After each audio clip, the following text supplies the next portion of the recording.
स्वर्ग सुमन के सभी प्रिय श्रोताओं को प्रभु यीशु मसीह के नाम में सलाम। प्रिय श्रोताओं, आज फिर से एक बार प्रभु की अनुग्रह दया कृपा ने हम सबों को इकट्ठा किया और आज के सुंदर समय में हम प्रभु के वचनों को ध्यान और मनन करते समय उसके पहले हम विश्वास भी करते हैं कि आप जहाँ कहीं पर भी हैं, हम सारे भले एक दूसरों से दूर क्यों न हो, हम आनंदित हैं, खुश हैं, आशा करते हैं कि प्रभु यीशु मसीह के पवित्र वचनों में, उसके विश्वास में हम सारे स्थिर हैं और हमारा प्रभु यीशु मसीह जो आने वाला है उसकी राह में हम सारे मिलकर हम उसकी सिद्धताई की ओर उसके वचनों के द्वारा रोज़ प्रतिदिन हम उसमें हम ध्यान और मनन करते हैं। उसकी प्रार्थना में हम रोज़ उसकी याद करते हैं, क्योंकि वही हमारा चरवाहा है, वही हमारा देने वाला, हमें सुरक्षा देने वाला, वो इमैनुएल हमारे साथ है। और पिछले कुछ सप्ताहों में हमने देखा क्रिसमस के कुछ उस दिनों में आनंद करते हुए, खुशी को मनाते हुए कि प्रभु के वचन कितने हमारे लिए आशा और हमारे अंदर विश्वास को जगाते हैं कि वो आनंद और वो खुशी केवल प्रभु ही हमें दे सकता है। और आज फिर से एक बार उन्हीं वचनों के द्वारा हम देखेंगे कि जब हम प्रभु को ग्रहण करते हैं, हम प्रभु पर जब विश्वास करते हैं तो हमारे मार्ग बदल जाते हैं और हमारा मार्ग बदलना चाहिए भी। हम पढ़ेंगे आज के मनन के लिए मत्ती रचित सुसमाचार और उसके दूसरे अध्याय के 1 से लेकर 12 वचनों को हमने पिछले समय में उस पर ध्यान किया, मनन किया। क्रिसमस के दिनों में हमने ये सारे वचनों को बहुत मनन और ध्यान किया है, मगर आज भी प्रभु इन वचनों के द्वारा मुझे और आपको कुछ कहना चाहता है। बड़े उम्मीद के साथ हम इन वचनों को सुनेंगे। प्रभु की आत्मा हमारी अगुवाई करते रहेंगी। हेरोदेस राजा के दिनों में जब यहूदिया के बैतलहम में यीशु का जन्म हुआ तो पूर्व से कई ज्योतिषी यरूशलेम में आकर पूछने लगे, यहूदियों का राजा जिसका जन्म हुआ है कहाँ है? क्योंकि हमने पूर्व में उसका तारा देखा है और उसको प्रणाम करने आए हैं। यह सुनकर हेरोदेस राजा और उसके साथ सारा यरूशलेम घबरा गया। तब उसने लोगों के सब प्रधान याजकों और शास्त्रियों को इकट्ठा करके उनसे पूछा, मसीह का जन्म कहाँ होना चाहिए? उन्होंने उससे कहा, यहूदियों के बैतलहम में, क्योंकि भविष्यवक्ताओं के द्वारा जो लिखा गया है, हे बैतलहम, तू जो यहूदा के प्रदेश में है, तू किसी भी रीति से यहूदा के अधिकारियों में से सबसे छोटा नहीं, क्योंकि तुझ में से एक अधिपति निकलेगा जो मेरी प्रजा इज़राइल की रखवाली करेगा। तब हेरोदेस ने ज्योतिषियों को चुपके से बुलाकर उनसे पूछा कि तारा ठीक किस समय दिखाई दिया। देखिए, जब प्रभु की बातें होती है और प्रभु को भाने वाला अगर कुछ होना है तब ऐसे चुपके से बोलने की कोई ज़रूरत नहीं है। मगर इस वचन के अनुसार आपको और मुझे ये बात समझना ज़रूरी है कि ये जो राजा है, इस प्रकार से जब ये पूछ रहा है चुपके से, इसका मतलब इसके मन में कुछ तो गलत इरादा है, कुछ तो गलत उसने सोचा है, कुछ तो एक दुष्टता का स्वभाव उसके अंदर है, तब तो ये इस प्रकार से पूछ रहा है। देखिए, वहाँ पे लिखा है, मैं उस वचन को फिर से पढ़ना चाहूँगा। तब हेरोदेस ने ज्योतिषियों को चुपके से बुलाकर उनसे पूछा कि तारा ठीक किस समय दिखाई दिया था, और उनसे यह कहकर उन्हें बैतलहम में भेजा, जाओ उस बालक के विषय में ठीक ठीक मालूम करो, और जब वह मिल जाए तो मुझे समाचार दो, ताकि मैं भी उसको आकर प्रणाम करूं।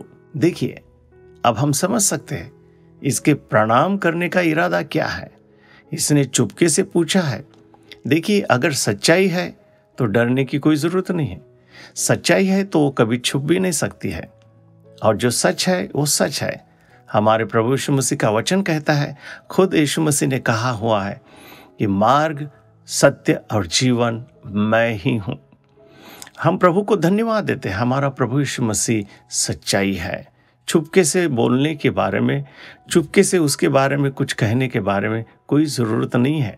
वो सच्चाई है। देखिए आगे लिखा है, वे राजा की बात सुनकर चले गए। ये जो ज्ञानी विद्वान ज्योतिष लोग आए थे, ये राजा की बात को सुनकर तो निकल गए। लिखा है वहां पे, वे राजा की बात सुनकर चले गए और जो तारा उन्होंने पूर्व में देखा था वह उनके आगे आगे चला। तारे को देखकर वो अति आनंदित हो गए। देखिए प्रभु का वचन कहता है, उन्होंने उस घर में पहुंचकर उस बालक को उसकी माता मरियम के साथ देखा और मुंह के बल गिरकर बालक को प्रणाम किया। देखिए बहुत सुंदर बातें यहाँ पर आपको और मुझे सीखने को मिलती है। नीचे उतरकर इन्होंने यीशु मसीह जो बालक था उसको प्रणाम किया। देखिए हम कौन है, हम क्या है, अगर हमें उस परमेश्वर के विषय में प्रेम है, उसके बारे में हमें चाहत है, तो प्रिय श्रोताओं हम नीचे झुककर उसको प्रणाम करें, क्योंकि वो ही राजाओं का राजा है, वो ही प्रभुओं का प्रभु है, वो ही निर्माण करता है। उसने अपने आप को प्रकट करने के लिए पुत्र के रूप में बालक के जैसा उसने जन्म लेकर वो हमारे लिए और आपके लिए एक उद्धारकर्ता बनकर आया। ज्ञानियों ने इन बातों को समझ लिया। ज्ञानी इस बात को जानते थे कि ये वो ही है उद्धारकर्ता, मुक्तिदाता, तारनहारा। प्रिय श्रोताओं, आज मुझे और आपको इन वचनों से बहुत कुछ सीखने को मिलता है कि हम जिस परमेश्वर की आराधना करते हैं, जिस परमेश्वर को हमने कबूल किया है कि वो उद्धार करता है, वो मुक्तिदाता है, वो केवल कुछ खास लोगों का नहीं प्रिय श्रोताओं, वो पूरे समस्त संसार के सारे ब्रह्मांड के सारे तत्व सिद्धांत, सारे बनाए हुए सारे सृष्टि का वो ही खालिक और मालिक है, वो ही उद्धार करता है। ज्ञानियों ने इस बात को जानते हुए उसको प्रणाम किया। वो भी कैसे प्रणाम किया? नीचे मुंह के बल गिरकर उसको प्रणाम किया।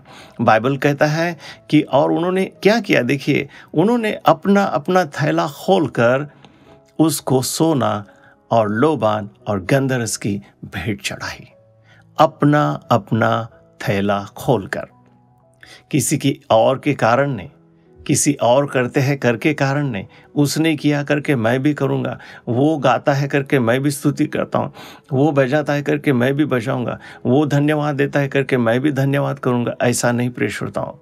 अगर आपने और मैंने व्यक्तिगत रीति से उसको कबूल किया है, व्यक्तिगत रीति से अगर मैंने उसको जान लिया है कि वो मेरा उद्धार करता है, तो प्रिय श्रोताओं प्रभु का वचन कहता है इन ज्ञानी लोगों ने अपना अपना थैला खोलकर उसे सोना और लोबान और गंधरस की भेंट चढ़ाई। बहुत ही कीमती ये वस्तुएं थे, मगर उन्होंने खुद के अपने अपने उन वस्तुओं को जो कीमती था वो प्रभु को उन्होंने दिया, भेंट चढ़ाई। प्रिय श्रोताओं, आज मुझे और आपको प्रभु का वचन कहता है हमारे पास क्या कुछ न हो, हमारा अपना जीवन बहुत कीमती है। हम प्रभु को चढ़ाते हैं, हम प्रभु को देते हैं। हमारे जीवन में क्या है, हमने वो प्रभु को समर्पित किया है। हमारे जीवन में कौन सी बात ऐसी बहुत ऊंची है, बहुत हमारे लिए बहुत ही हम उसको बहुत महत्व देते हैं, बहुत ही वो खास है, हमें वो प्रभु को देना है। हम प्रभु की स्तुति करते हैं। क्या इन बातों की प्रभु को जरूरत है? प्रिय श्रोताओं, ये वचन कहता है कि ये सारा प्रभु का है, सब कुछ प्रभु का है। ये मैं और आप कुछ देने से प्रभु को संतोष होता है, ऐसा नहीं प्रिय श्रोताओं। हमारा प्रभु के प्रति क्या प्रेम है, उस बात को हमें दर्शाना है कि हम कितना हमारे प्रभु से प्रेम करते हैं। इन ज्ञानी विद्वान लोगों ने, इन ज्योतिष लोगों ने बहुत दूर से आए हुए थे, कई दिनों से उन्होंने यात्रा की थी, और जब प्रभु को उन्होंने देखा तब उन्होंने उन बातों को, वो सारे कीमती चीज़ों को प्रभु को समर्पित किया। इतना ही नहीं तो नीचे मुंह के बल गिरकर उन्होंने प्रभु को वंदन किया, प्रभु को झुककर प्रणाम किया। हम भी अपने प्रभु के पास लीन और नम्र होना चाहिए। प्रिय श्रोताओं, प्रभु का वचन और प्रभु के वचनों की बातें आज हमारे साथ इस प्रकार से हमारे लिए प्रभु का एक पहचान हमें देती है। प्रभु का प्रेम उसमें से हमें दिखाई देता है। प्रभु हमसे कितना प्रेम करता है, वो बातें प्रभु के वचनों में हमें दिखाई देती है। जब हम प्रभु के चरणों में बैठकर हम प्रभु के वचनों को ध्यान और मनन करते हैं, तो प्रिय श्रोताओं, प्रभु हमें दिखाई देते हैं। प्रभु के वचनों में प्रभु की हुजूरी हमें दिखाई देती है। हमें लीन और नम्र होकर अपने आप को कबूल कर कर कि हाँ प्रभु, तू महान है, तेरे वचन महान है, तू बड़ा है और तू आदर महिमा के योग्य है। उन वचनों को मानकर हमने उसे सिजदा करना है, हमने उसको पालन करना है, हमने उसको ग्रहण करना है, हमने उसके अनुसार चलने का हमने पूरा तय करना है। प्रभु को ये बातें अच्छी लगती है। इन ज्ञानी विद्वानों ने, इन ज्योतिषों ने प्रभु को प्रणाम किया, अपने आप को पूरा समर्पित किया और लिखा है आगे कि तब उसके बाद उन्होंने स्वप्न में यह चेतावनी पाकर कि हेरोदेस के पास फिर न जाना, दूसरे मार्ग से अपने देश को चले गए।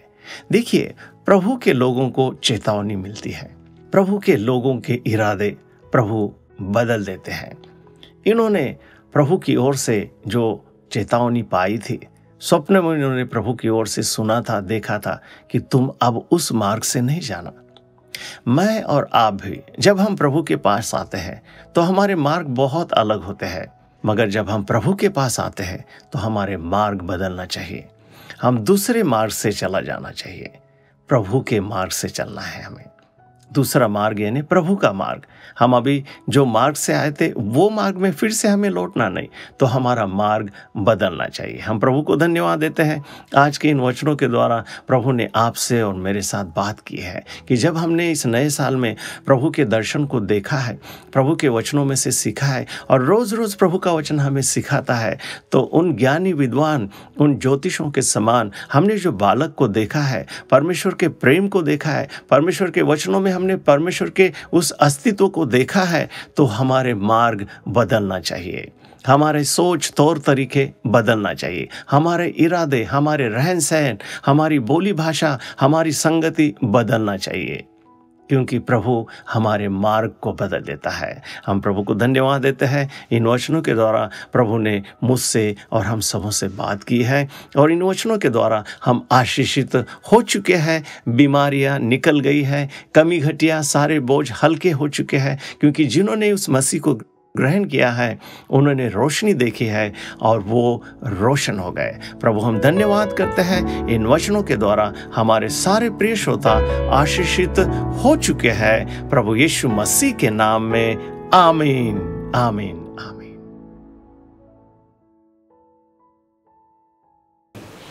परमेश्वर के राज्य की बढ़ोतरी के लिए आप हमें दान दे सकते हैं। हमारी बैंक का विवरण इस प्रकार है। इसके अलावा आपके स्क्रीन पर दिए गए QR कोड को स्कैन करके दान दे सकते हैं। अधिक जानकारी पाने के लिए और हमारे नए अपडेट्स के लिए आप हमारा सर्क सुमन फेसबुक पेज को फॉलो करें और हमारे YouTube चैनल को सब्सक्राइब करें। धन्यवाद।